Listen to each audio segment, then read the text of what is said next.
गावची ओढी काही वेगळीच असते ना. खरंच खूप छान वातावरण असतं गावी. सकाळी सकाळी जरा मॉर्निंग वॉक करून घेतला खूप दिवसानंतर. मस्त ऊन पडलेलं तर छान वाटत होतं. वहिनीच्या आम्ही घरी आलो होतो कारण का खूप लेट झालेलं रात्री. मग विचार केला आत्ता नको ट्रॅव्हलिंग करायला.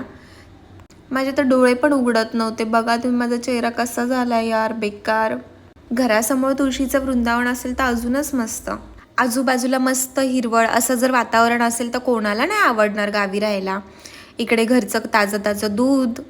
और क्या चाहिए यार लाईफ में, चाहिए ना मिसळ. गावी आलोय आणि मिसळ न खाता जाणं म्हणजे हे तर माझ्यासाठी खूप मुश्किल आहे यार. मिसळ येत होती तोपर्यंत मस्त वडापाववरती ताव वारला. हा हा माझी मिसळ आली. काय ती तरी, वाव. वहिनी आधीच बोलली होती शिंदेबाईची मिसळ एक नंबर लागते आणि ती खरंच एकच नंबर होती. ही मिसळ ना तुम्हाला चासमध्ये खायला भेटेल. नंतर आम्ही गेलो होतो कडद्याच्या मंदिरामध्ये पाया पडायला. पाय वगैरे पडलो, तळी वगैरे भरली आणि नंतर निघतानाच ना नवरदेव आला होता मंदिरात पाया पडायला. त्याची गाडी तर इतकी मस्त सजवलेली ना. नंतर थोडं फोटोज वगैरे काढले. मग आम्ही निघालो होतो घरी यायला. चला भेटूयात आपण पुढच्या ब्लॉगमध्ये. Bye bye.